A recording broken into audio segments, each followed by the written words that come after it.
Chopper City over here. Sorry about the sound. Want to go over a little intermediate advanced technique called the Lomachenko Shuffle. At least that's what you call it. Really, it's Customado's bump.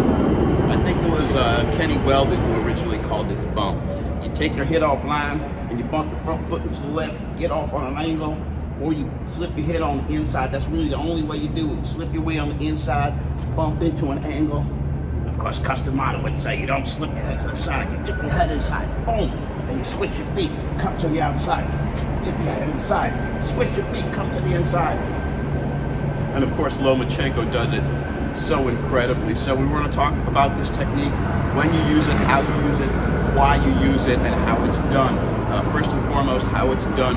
You want to have your hands up, and as Andy Nance used to teach me, you don't really want your hands here, like where you would at mid-range or at long range. You kind of want to reset when you're in close. Every few seconds, just reset up here, just to make sure that you're guarding against any shots that are coming in.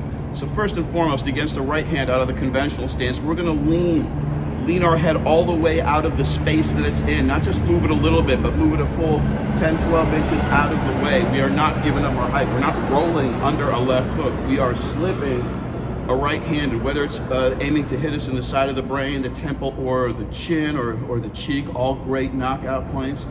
We're blocking all of those points. All those targets are being replaced in space by our shoulder, which is bumping that shot off, whether or not it's with an empty fist or with a glove or with a bottle.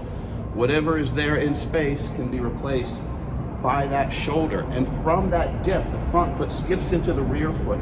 Now, we're not just skipping like little kids do when you're a little kid, you're sideways, it feels like you're riding a horse. No, because every time you do this shuffle, whether it's going in or whether it's going out, you're moving to the side, you're moving offline, you're moving in a circular pattern, almost like an octagon. Not a circle, but a circle made up of angles.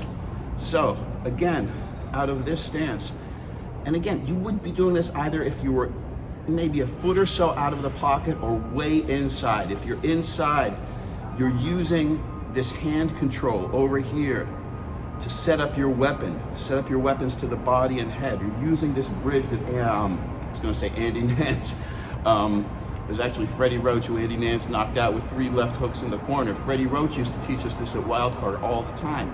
This is dirty boxing, because you're not allowed to do a stiff arm. You're not allowed to literally reach your arm out. That's one of the first fouls they show in boxing. In the referee's book, it's literally there. And there's an illustration for it the referees do when they warn you about this stiff arm foul. This stiff arm is such a good setup for the Lomachenko Shuffle, for the bump, when you're in close, either with the rear hand to set up the front hooks, or with the front hand to set up the rear hooks, uppercuts, overhands, power punches. So that's how I like to use it. The problem is, it's not a conventional technique. In boxing, we teach you to step in the direction you're going. Either that or push off.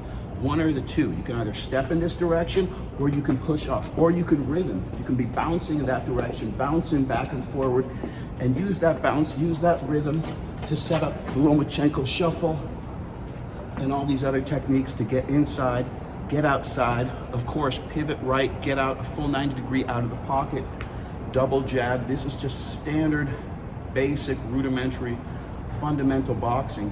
And since this is one of Customado and Kenny Weldon's special techniques, this bump, as Kenny Weldon used to call it. And again, if you're going to do it against a left hook, instead of just rolling under or catching or blocking the left hook, you can do the same thing.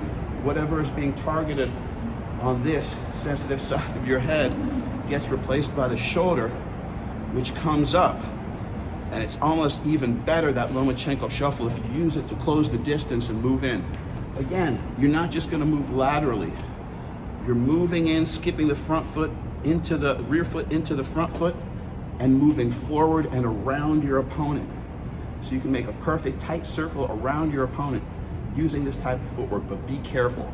The problem is, when your feet come together, even if it's a shot that you could normally take, you will get knocked over simply because your feet are together. It's just a matter of physics. So you never want your feet to come together, yet by definition, they almost do with this Lomachenko Shuffle. They don't have to. You can still maintain, you can still do it with just kind of like the energy of one foot kicking off to the other.